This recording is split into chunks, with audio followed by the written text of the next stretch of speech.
కన్యా రాశి కన్యా రాశి వారికి మే నెలలో ఫలితాలు ఎలా ఉండబోతున్నాయో తెలుసుకుందాం. చాలా చక్కటి ఫలితాలు ఉన్నాయండి. ఎక్సెప్ట్ శనీశ్వరుడు తప్ప మీ జాతకం చాలా బాగుంది.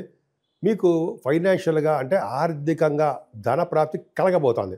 అంటే ఎక్కువగా మీ డబ్బులు బాగా సంపాదించుకుంటారు. కుటుంబంలో వృద్ధి కలుగుతుంది. భార్యాభర్త విడిపోవడం, దూరం అయిపోవడం అంటే ఉండదు. జనరల్గా ద్వితీయ భావం కూడా చూస్తాం కాబట్టి. అలాగే ఎక్కడికి వెళ్ళినా ఫుడ్ మాత్రం మీకు చక్కగా భోజన వసతులు బ్రహ్మాండంగా దొరుకుతాయండి. అసలు భయపడాల్సిన అవసరం లేదు. చక్కగా భోజన వసతులు, ప్రేమతో కూడిన భోజనం వసతులు ఉంటాయి. అంతేకాకుండా చక్కగా విద్య, బంగారు ఆభరణాలు కొనుక్కోవడము, ఇవన్నీ మీకు బాగా అద్భుతంగా ఉండడానికి అవకాశం ఉంది. ముఖ్యంగా సంగీతంలో పాడే వాళ్ళకి, అలాగే గాయని గాయకులు అంటాం కదా, సంగీతం నేర్చుకోవడము, గాయని గాయకులకి, యాంకరింగ్ వృత్తిలో ఉన్న వారికి, అలాగే యూట్యూబ్ ఛానల్స్లో యాంకర్స్ ఉన్నారు సరే, బ్రహ్మాండంగా ఉన్నారు. వాళ్ళకి ధనప్రాప్తి కలగబోతోంది. అంతేకాకుండా షార్ట్ జర్నీస్ ఎక్కువ చేసేస్తారండి మీరు. చేయడం కాకుండా మీ తోబుట్టువులకి వాళ్ళకి ఎలా ఉన్నారు, వాళ్ళకి ఫైనాన్షియల్ స్టేటస్ ఎలా ఉంది కనుక్కుంటూ ఉంటారు. ధైర్యం ఎక్కువ, విక్రమస్థానం ఎక్కువగా, ముందుగా విక్రమస్థానం కాబట్టి బాగా పరాక్రమవంతులుగా ఉండడానికి అవకాశం ఎక్కువ ఉంది. ఏదైనా చదువు విషయంలో ఏమాత్రం ఇబ్బంది పడరు, కాంప్రమైజ్ కారు, దూసుకుపోయే తత్వంలో ఉంటారు. అలాగే తల్లిగారికి ప్రేమాభిమానాలు నిండుగా మీ మీద ఉండబోతున్నాయి. తల్లిగారికి బాగుంటుందండి. ఆర్థిక పరిస్థితి కూడా అద్భుతంగా ఉంటుంది. అంతేకాకుండా సంగీతంలో బాగా విశేష ప్రతిభ కనబరుస్తారు. సంగీతం అంటే మీకు బాగా ఇష్టమే, ఖచ్చితంగా బాగుంటుంది. రైతులు కూడా ధన నష్టం లేకుండా ధన ప్రాప్తి కలగడానికి ఎక్కువ అవకాశాలు ఉన్నాయండి. ఏదైనా మీరు కంఫర్టబుల్నెస్ ఎక్కువ, అలాగే మీ పుత్ర సంతాన యోగము, పుత్రికా సంతాన యోగం కలగడానికి అవకాశం ఉంది. ముఖ్యంగా మీ పుత్రుల వలన మీకు 15వ తారీఖు వరకు కూడా, 14వ తారీఖు వరకు కూడా సంతానం, మీ పుత్ర సంతానానికి విశేషంగా లాభాలు కలగబోతున్నాయి. మంచి జరగబోతోంది వాళ్ళకి, పుత్రులకి, పుత్రికలకు కూడా అద్భుతంగా ఉండడానికి అవకాశం ఉంది. ఏదేమైనా కన్యా రాశి వారికి 6వ భావంలో రాహు బాహువులు మీకు తిప్పుతాడండి. రాహుకి గురుదృష్టి కూడా ఉంది. అది పవర్ఫుల్. అంటే 6వ భావంలో రాహు పొలిటికల్ రంగంలో కూడా పదవులు ఇవ్వడానికి ఆయన అవకాశాలు ఉన్నాయండి. అలాగే విదేశాలు వెళ్ళడానికి స్టాంపింగ్ అవ్వడము, ఆడవాళ్ళు కూడా చెప్తానండి, లేడీస్ కూడా మీకేనండి. అలాగే కాంపిటీషన్ ఎగ్జామ్స్లో వెళ్ళేవారికి, అలాగే ఎగ్జామ్స్ రాసిన తర్వాత ఇంటర్వ్యూస్ వెళ్ళేవారు కూడా రాహు మంచి యోగాన్ని కలిగిస్తాడు. ఇందులో మేనమామలకి చాలా ఎటువంటి గండాలు లేకుండా వాళ్ళకి చాలా బాగా కాపాడతాడు. అంతేకాకుండా శత్రువుల వల్ల భయము, బాధలు ఏమీ ఉండవండి. రుణ సౌకర్యం కూడా మీకు బాగా ఉంటుంది. అలాగే ఆరోగ్యపరంగా ఉండడానికి, సంపూర్ణమైన ఆరోగ్యవంతులుగా ఉండడానికి కూడా 6వ భావం చూస్తాం కాబట్టి ఖచ్చితంగా బాగుంది. కానీ 7వ భావంలో అంటే భావాలు కూడా చెప్తాను కండి. జనరల్గా శని శుక్రుల కాంబినేషను 7వ స్థానంలో తప్పు. అలాగే శని రాహులు కూడా అంత మంచి ఫలితాలు ఇవ్వరు. అంటే జనరల్గా శుక్రుడితో కలిసి చలనం వలన చెడు ఆలోచనలు, చెడు ప్రభావము, చెడు ప్రవర్తన, చెడు స్వభావము ఇవన్నీ కలిగి ఉంటారు. తాత్కాలికమే, కానీ జాగ్రత్తగా ఉండమని సూచనలు మాత్రమే చెప్పేది. అంతేకాకుండా శని రాహుల కాంబినేషన్ వల్ల భార్యాభర్తలు కూడా కొంచెం దూరం అవ్వడము కొన్ని సందర్భాల్లో మాత్రమే. అలాగే బహుశా వాళ్ళు ట్రాన్స్ఫర్స్ రీత్యా దూరంగా ఉండడానికి అవకాశం ఉంటుందండి. చిన్న చిన్న మనస్పర్ధలు రావడానికి కూడా అవకాశం ఉంది శని రాహుల వలన. ఇది 18వ తారీఖు వరకే రాహు సప్తమంలో ఉంటాడు కాబట్టి.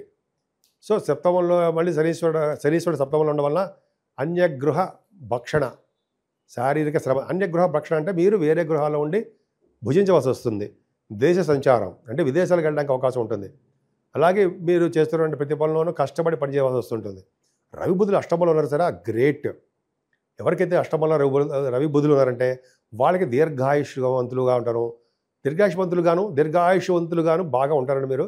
అలాగే గవర్నమెంట్ ద్వారా ధన సంపాదన, విదేశాల నుంచి ధన ప్రాప్తి, విదేశాల్లో ఉండడము, డాక్టర్స్గా విదేశాలకు వెళ్ళడము, ఆపరేషన్ చేయడము, తలవంతలబ్బుగా వచ్చే ధనయోగము బ్రహ్మాండంగా ఉంది.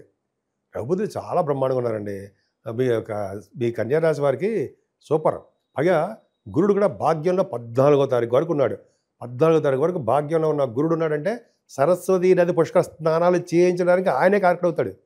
ఎందుకంటే ఆయనే కదండి పుష్కర కారకుడు, ఆయనే కదా. పుష్కరాలు నదిలో ఉండేది ఆయనే కదా 12 రోజులు కూడా. సో ఆయన గురువు గారే మిమ్మల్ని సరస్వతీ నది పుష్కర స్నానం చేదురుగా రండి అని మిమ్మల్ని తీసుకెళ్ళబోతున్నాడు కూడా. సో ఇది ఒక అద్భుతంగా మీకు మంచి పాయింట్ అండి అది.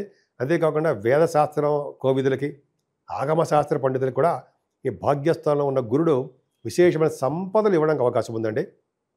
బహుశా మీరు విదేశాలు వెళ్తారు. పైగా 9th హౌస్ లార్డ్ 15వ తారీఖు నుంచి రవి 12వ భావాధిపతి భాగ్యంలో ఉన్నాడు. ఫారిన్ కంట్రీస్ వెళ్తారు. మీ నాన్నగారు మీ దగ్గర రావడానికి అవకాశం ఉందండి. మీరు విదేశాలు వెళ్తారు, మీ నాన్నగారు బాగుంటారు, స్టబర్న్ హెల్త్గా ఉంటారు, పుణ్యక్షేత్ర దర్శనాలు, సూర్యభగవాన్ ఆలయాల దర్శనాలు బాగా ఉండబోతుంది. మీ ఏ బిజినెస్ అయినా ఆ బిజినెస్ డెవలప్ అవుతుందండి. ముఖ్యంగా బ్యాంకింగ్ రంగము, విద్యా సంస్థలు ఇలా చెప్పుకుంటే అయితే అనర్గళంగా చాలా ఉన్నాయి. ఏదేమైనా దశమ స్థానంలో గురుడు, భాగ్యంలో ఉన్న గురుడు 15 రోజులు బ్రహ్మాండంగా చేస్తాడు.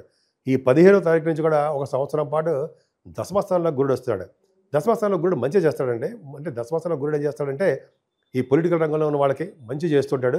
దశమంలో గురుడు కూడా కొంతమంది రాజకీయ రంగంలో ఉన్న వాళ్ళకి ఇందాక చెప్పినట్టు పొలిటికల్ రంగంలో ఉన్న వాళ్ళని చెప్పాను కదా, అలా కాకుండా మిగతా వాళ్ళకి వేదశాస్త్రం ఉన్న వాళ్ళకి, అడ్వకేట్స్కి, అలాగే మంచి కాస్ట్ అండ్ ఫైనాన్స్ అకౌంట్స్లో ఉంటారు సరే ఆడిటర్స్, వాళ్ళకి గురు ప్రభావం బాగా ఉంటే అద్భుతంగా రాణిస్తారండి వాళ్ళు. 10th భావంలో గురుడు విశేషమైన సంపదలు, పుత్ర సంతాన భాగ్యం అనేక రకాలుగా మిమ్మల్ని మంచి స్థితిలో చూడడం అనడానికి అవకాశం ఉంటుంది. ఏదైనా కుజుడు లాభస్థానంలో కూడా తప్పు. అష్టమాధిపతి కుజుడు లాభాలు ఉండడం వల్ల మీకు రియల్ ఎస్టేట్ రంగంలో లాసులు రావడానికి అవకాశం ఉంది. అంటే ఎక్కువగా డబ్బులు రావు అని తెలిసిపోతుందండి. అంతేకాకుండా కేతు 19వ తారీఖు నుంచి కూడా మారిపోతాడు. మీ రాశిలోంచి మారిపోయి హాయిగా 12వ భావంలోకి వెళ్ళిపోయి కూర్చుంటాడు. అంటే ఏంటి, 12వ భావంలో కేతు ఉండడం వల్ల సంవత్సరాల పాటు మీరు తిరుగుతూనే ఉంటారు. ఎక్కడ తిరుగుతుంటారు? దేవాలయాల సందర్శన, పైగా మీ గురువు గారితోటి, పీఠాధిపతులతోటి తీర్థయాత్రలు, నైమిసారణ్య యాత్రలు, అలాగే కాశీ వంటి క్షేత్ర దర్శనాలు, ఇలా బాగా మీరు బాగా విశేషంగా దర్శించుకోవడానికి అవకాశం ఉందండి. ఏదైనా రాహుకేతుల మధ్యలోనే ప్లానెటరీ పొజిషన్ అంతా ఉండిపోయిందండి. రాహుకేతుల మధ్యలో అలా ప్లానెటరీ పొజిషన్ ఉండిపోకూడదు. అంటే విపరీతమైన రాజయోగాన్ని ఇవ్వరు. పైగా శనీశ్వరుడు ఉండడం వల్ల సప్తమ స్థానంలో దోషకారకుడు. సరే భార్యాభర్తలు దూరంగా ఉండడము, అన్య దేశాల్లో తిరగడము, వేరే వాళ్ళలో భుజించడం, ఇవన్నీ కారణం శని సప్తమంలో ఉండడం వల్లే. సో కాబట్టి ఈ దోషాలన్నీ పరిహారం అవడానికి మీరు అమ్మవారికి పూజలు చేయాలండి. అమ్మవారి పూజలు చేయడం వల్ల, అంటే దుర్గా అమ్మవారి పూజించడం వల్ల, అలాగే మీకు వీలుంటే కాళహస్తి, శ్రీకాళహస్తి వెళ్ళడం వల్ల, రాహుకేతులు పూజ చేయించుకోవడం వల్ల చాలా మంచి జరుగుతుంది. ఏదైనా పుష్కర స్థానం ఈ నెల 15వ తారీఖు నుంచి సరస్వతి అమ్మవారి జ్ఞానాన్ని అభివృద్ధి చేసే ఆవిడ ఆ స్థానం, సరస్వతి స్థానం కాబట్టి మీరు చెయ్యండి. 12 రోజులు ఏ రోజులు వెళ్ళి చేసినా బ్రహ్మాండంగా ఉంటుంది.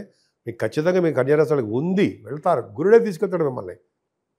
అంతేకాకుండా 8వ తారీఖున కూడా 8th కూడా సత్యనారాయణ స్వామి, అన్నవరం సత్యనారాయణ స్వామి వారి కళ్యాణం కూడా ఉంటుందండి. అదొక అద్భుతంగా ఉంటుంది. అంతేకాకుండా 22వ తారీఖు కూడా హనుమంతు జయంతి అంటాము. హనుమంతుని పూజించిన వాళ్ళు, అంటే హనుమంతుని పూజించిన వాళ్ళకి సర్వదేవతల్ని పూజించిన లెక్క అంటాం మనం. జనరల్గా రుద్రాజు సంభూతుడు, ఆంజనేయ గర్భ సంభూతుడు. అదంటే ఆంజనేయ దేవి గర్భంలో పుట్టాడు కాబట్టి ఆంజనేయ స్వామి యొక్క పవర్ ఎక్కువ ఉంటుందండి. సో కాబట్టి ఆంజనేయ స్వామిని పూజించడం వల్ల శని వల్ల వచ్చే దోషాలు చాలా మంది పరిహారం అవ్వడానికి ఎక్కువ అవకాశాలు ఉన్నాయి.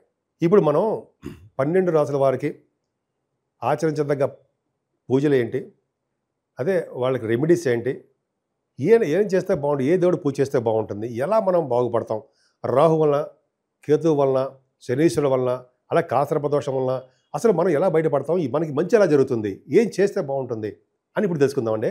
ముఖ్యంగా ఇది వైశాఖ మాసం అంటాం దీన్ని. వైశాఖ మాసంలో మాధవుడికి, విష్ణుమూర్తికి ఇష్టమైనటువంటి మాసం. ఈ మాసంలో చేసే పూజలు, దానాలు విశేషమైన ఫలితాలు ఉండడమే కాకుండా మీ తరము, మీ ముందు తరాల వాళ్ళు, వెనకాల 10 తరాల వాళ్ళు కూడా విష్ణు లోకానికో మంచి మంచి లోకానికి వెళ్తారని శాస్త్రం చెప్తోంది. అది ఏ దానాలు, అమ్మ బాబాయ్ అంతంత డబ్బులు ఖర్చు పెట్టి మనం చేయాలా, ఏమీ లేదని సింపుల్ దానాలు, అది బ్రహ్మాండమైన ఫలితాలు ఇస్తాయి. ముఖ్యంగా ఫస్ట్ జలదానము. జలము అంటే నీరు, చల్లటి మంచినీళ్ళు దానం ఇవ్వండి, మంచి లోకాలకు వెళ్తాం. అలాగే విసిరికర్రలు, చెప్పులు, గొడుగు, అలాగే చలివేంద్రాలు పెట్టడము, వస్త్రదానాలు, అన్నదానాలు, మీకు ఏది ఇష్టం ఉంటే అది చేయండి. పైగా ఈ మాసంలో కూడా బ్రహ్మాండమైన మామిడిపళ్ళు వస్తాయి కదండి. ఒక సద్బ్రాహ్మణుడికి, వేద పండితుడికి ఇవన్నీ పిలిచి దానం ఇవ్వండి. ఒక బ్రాహ్మణుని ఇంటికి పిలిచి, మనం నేత ప్రతిసారి అలా చేస్తుంటానండి నేను. బ్రాహ్మణి వేద పండితుని పిలిచి చక్కటి భోజనం పెట్టి ఆయనకి వస్త్రము, చెప్పులు, అలాగే గొడుగు, నీళ్లు, ఉదకదానం అంటారు కదా, కుండలో నీళ్లు పెట్టి ఇస్తాం, అది, అలా విసిరికర్ర, అలా దానాలు ఇవ్వడం వల్ల అంటే మన పితృదేవతలు సంతోషిస్తారట. సంతోషించడమే కాకుండా మన అందరికీ కూడా మంచి సంతానం పుట్టడము, పెళ్ళిళ్ళు అవ్వడము, అలాగే ఎటువంటి ప్రాబ్లమ్స్ లేకుండా మంచిగా దీవించి వెళ్తారట.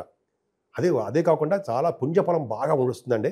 అందుకనే వేదశాస్త్ర పండితులకి, మీ దగ్గరలో ఉండే పండితులకి, బ్రాహ్మణులకి ఇలా దానాలు ఇవ్వడం ఎంతో ఖరీదేం కాదండి. పైగా ఈ మాసంలో చేయవలసిన దానాలే చెప్తున్నారనమాట. అద్భుతమైన ఫలితాలు వస్తాయి. అంతేకాదండి, ఈ నెలలో సరస్వతి నది పుష్కరాలు కూడా వస్తున్నాయి కదా. 15వ తారీఖు నుంచి పుష్కర స్నానం కూడా చెయ్యండి. 12 రాసుల వారికి గురు ప్రభావం వల్లనే ఎక్కువగా కనిపిస్తుంది పుష్కర స్నానం చేస్తారని. అలాగే రాహు వలన, కేతు వలన వచ్చే దోషాలు ఏమేమి తక్కువగా ఉంటాయి. అందుకనే నిత్య సంతోషి అమ్మవారిని పూజించిన, అలాగే కనకదుర్గ అమ్మవారికి చండీ హోమాలు చేయించుకున్న, అమావాస్య పౌర్ణమి పూట, అలాగే గణపతి ఆరాధన చేసుకున్న, అలాగే శనీశ్వరుడికి సుబ్రహ్మణ్య స్వామి ఆరాధన చేసుకోవాలండి. శనీశ్వరుడికి తైలాభిషేకాలు చేయించుకోవడం వల్ల, పైగా ఈ మాసంలోనండి 22వ తారీఖునే హనుమత్ జయంతి వస్తుంది. రుద్ర వీర్య సంభూతుడు, అంజనా గర్భ సంభూతుడు అంటారు కదా, గర్భంలో పుట్టినవారు అంజనా గర్భంలో అంజనాదేవికి ఆంజనేయ స్వామిని పూజించడం వల్ల సకల దేవతలు పూజించిన ఫలితం వస్తుందట. ఎంత అదృష్టం అండి. ఆ రోజు దానాలు కూడా విపరీతంగా చేయొచ్చు కదండి. ఆ రోజు చాలా చలివేంద్రాలు పెట్టాలండి. చలివేంద్రాలు ఏంటి, ఒక చిన్న టెంట్లో పెట్టుకుని వచ్చిన వాళ్ళందరికీ చల్లటి మంచినీళ్ళు దానం. నిజంగా టాప్ అండి. అన్నిటికంటే దానాల్లో ఉత్తమమైన దానం అంటే దానం ఏదైనా అంటే మంచినీళ్ళు దానము. ఇది ఖచ్చితమే, అద్భుతం అండి. సరే, ఇదే కాకుండా 8వ తారీఖు కూడా సత్యనారాయణ స్వామి కళ్యాణం ఉంటుంది. అన్నవరం సత్యనారాయణ స్వామి వారి కళ్యాణం కూడా ఉంది. సో ఈ విధంగా మనకి ఏది వీలుంటే భగవంతుడు మనకి ఆ సంకల్పం వేధిస్తే ఈ పరమేశ్వరుడు మనకి ఏ సంకల్పం చేస్తే ఆ పూజలు చేసుకోవడం వల్ల, ఆ దానాలు చేసుకోవడం వల్ల విశేషమైన శుభఫలితాలు 12 రాసుల వాళ్ళకి ఉండి తీర్థంలో సందేహం లేదు. పైగా ఈ నెలలో గురుడు మారడము, రాహు మారడము, కేతు మారడం వల్ల విశేషమైన సంపదలు, అలా మంచి యోగాలు కలగడమే కాకుండా పైగా ఇదే మనల్లో కూడా పుష్కర స్నానాలు చేయడం వల్ల అద్భుతమైన ఫలితాలు, పుణ్యలోక ప్రాప్తులు కలగడాలు అంత అద్భుతంగా ఉన్నాయండి. ఈ మాసానికి చాలా పవర్ ఉందండి. అది పైగా వైశాఖ మాసం కాబట్టి ఈ వైశాఖ మాసంలో చేసుకునే పుణ్యాలు, దానాలు అనంతమైన శుభఫలితాలు ఇస్తారనడంలో ఏమాత్రం సందేహం లేదు. కాబట్టి 12 రాసుల వారికి శుభాలు జరగాలని, అన్ని రంగాల్లోనూ మీరు ముందంజలో ఉండాలని, సంపూర్ణమైన ఆరోగ్యవంతంగా ఉండాలని నేను మనస్ఫూర్తిగా కోరుకుంటున్నాను. ఇప్పుడు నేను చిన్న పాయింట్ చెప్తానండి. 12 రాసుల వారికి దయచేసి వేయండి. అంటే నా గురించి అనమాట. నేనంటే జనరల్గా ఆదినారాయణరావు శర్మ అండి నేను. అలాగే మీ జాతకాలు చూపించుకోవాలనుకుంటే మీ date of birth, time of birth, place of birth ఉండాలండి. అలాగే మనం ముహూర్తాలు పెడుతూ ఉంటాం. మనం జాతకంలో మనమని కాదు, నేనే ముహూర్తాలు పెడుతూ ఉంటానండి. అలాగే 35 సంవత్సరాల ఎక్స్పీరియన్స్ కూడా ఉంది. పక్క పెడదామంటే ముహూర్తాలు పెట్టడము, అలాగే మ్యాచ్ మేకింగ్ చేయడము, అలాగే రకరకాల మంచి ముహూర్తాలు పెట్టడము, జాతకాల పరిష్కార మార్గాలు చెప్పడము, ఇవన్నీ కూడా నేను చెప్తానండి. నా ఫోన్ నెంబర్ 7075381058 కింద స్క్రోల్ అవుతుందండి. దానికి మీరు మెసేజ్ పెట్టండి. ఎందుకంటే నేను షూటింగ్స్లో ఉంటా, లేకపోతే జాతకాలు చెప్తూ ఉంటాను జనాలకి. కాబట్టి నేను మీ పర్సనల్ ఫోన్కి కొన్ని సందర్భంలో అటెండ్ కాలేకపోతుంటాను. కాకపోతే మీరు ఏంటంటే వాట్సాప్లో మీ మెసేజ్ పెట్టండి. వాట్సాప్లో నాకు నెంబర్ కూడా ఇదే. తప్పకుండా నేను ఎవరి చేతో ఫోన్ చేయించకుండా నేనే డైరెక్ట్ కాంటాక్ట్ మీతో వస్తాను. మీకు ఉన్నటువంటి ప్రాబ్లమ్స్ స్వయంగా వింటాను. కాబట్టి పరిష్కార మార్గాలు తప్పకుండా చెప్పుకుందాం. సో ఈ విధంగా అన్ని రాసుల వాళ్ళకి చాలా బాగుండాలని మనస్ఫూర్తిగా కోరుకుంటున్నాను. అంతేకాకుండానండి, ఫేక్ నెంబర్లో వచ్చిన అదే ఫేక్ వీడియోస్ కూడా రాదా నావన్నీ కాపీ చేసి వేరే వాళ్ళు ఉంటారు. వాడిని దయచేసి మీరు మోసపోకండి, వాడిని నిలదీయండి. ఎందుకంటే చాలామంది కూడా అలా జరుగుతుందట, నాకు తెలీదు.